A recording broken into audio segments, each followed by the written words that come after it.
En fait, c'est pas vraiment un nettoyage de plage qu'on va faire.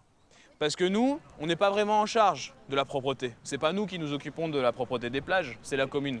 Nous, ce qui nous intéresse à Surfrider, c'est de sensibiliser les gens. C'est d'éduquer les gens à la protection de l'environnement. Surfrider Europe a été créé en 1990 par un groupe de surfeurs à Biarritz qui désirait connaître la qualité des eaux des lieux qu'ils fréquentaient. L'association souhaitait compléter le travail des collectivités qui, selon la réglementation, doivent contrôler la qualité des eaux de baignade pendant l'été. Présent dans 40 départements en France, Surfrider est aujourd'hui un des acteurs associatifs majeurs de la protection et de la gestion durable du littoral, et notamment à Cassis ce matin-là. Il y a énormément de choses dans ce mégot, et quand le fumeur il le jette sans vraiment penser à ce qu'il fait, et bien tous ces produits toxiques qui sont des poisons, ils se retrouvent dans l'environnement. À lui tout seul, un mégot de cigarette, vous savez combien de litres d'eau ça peut polluer? En fait, ça peut polluer jusqu'à 500 litres, un demi-mètre cube. Un petit mégot comme ça, avec tout le cyanure et le mercure qu'il contient, du radium, du cadmium, etc. Grâce à notre action, là, ces 1000 mégots qu'on a ramassés, eh ben, c'est l'équivalent d'une piscine d'eau qui n'est pas polluée grâce à notre nettoyage. Ah voilà, regarde.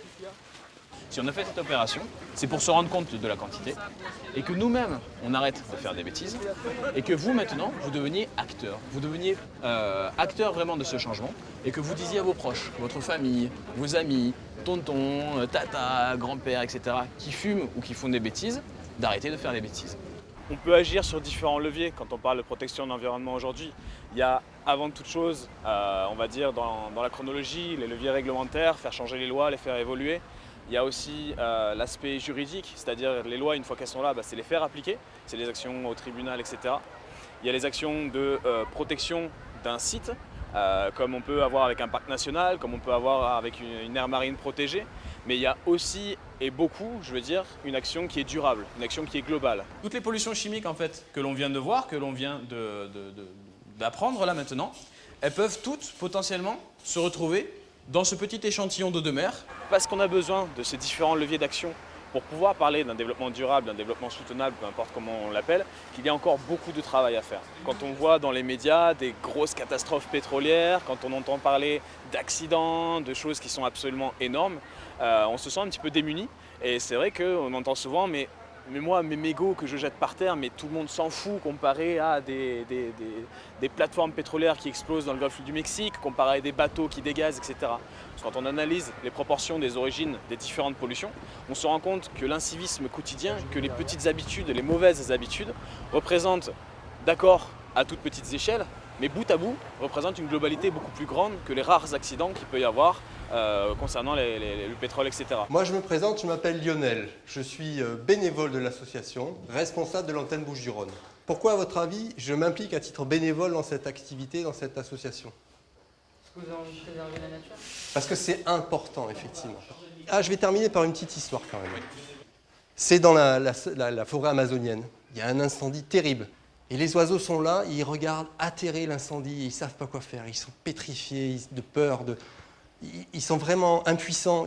Sauf un seul, un petit oiseau, un colibri. Et alors lui, par contre, lui, il n'arrête pas. Il va à la rivière, il prend 3 gouttes d'eau dans son bec, et il retourne sur le feu, il jette les 3 gouttes d'eau pour essayer d'éteindre. Il repart, il revient, il repart, il revient. À un moment donné, il y a un animal de la forêt qui lui dit « Hé, colibri, arrête. Tu nous fatigues, Ça ne sert à rien. Tu vois bien qu'avec tes 3 gouttes d'eau, tu n'arriveras pas à éteindre l'incendie. » Et le colibri, vous savez ce qu'il a répondu? Il lui a dit « Je sais très bien, mais moi je fais ma part. » Et ben c'est pas parce qu'elle est bleue, c'est pas parce que l'eau est toute translucide qu'elle est forcément propre. Il y a dans les pollutions que l'on ne voit pas forcément. Des métaux lourds, des hydrocarbures, des médicaments, etc. Par contre, ce que je ne sais pas, c'est en quelle quantité. Donc c'est pour ça qu'il est super intéressant d'analyser la qualité de cette eau, de faire des expériences scientifiques. Donc ici, on va analyser l'eau de Carreau et ici, on va analyser l'eau de Cassis. Maintenant, les gamins d'aujourd'hui, quand on intervient, ils me disent « Oui, on a déjà vu quelqu'un d'une autre association qui nous a parlé du tri sélectif. On a vu quelqu'un qui nous a parlé de manger mieux, de faire plus de sport, etc. » Il y a des efforts qui sont faits et on sent le contre-coup. positif du coup.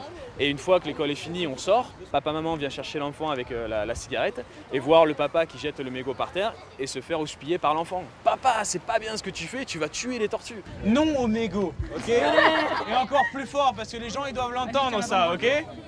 1, 2, 3, non mégot! Ok, bravo, et applaudissez-vous bien fort, vous avez été vraiment top. Vraiment bravo. Des détails, des coordonnées, un bonus émission, un commentaire, rendez-vous sur le site de Prioritaire.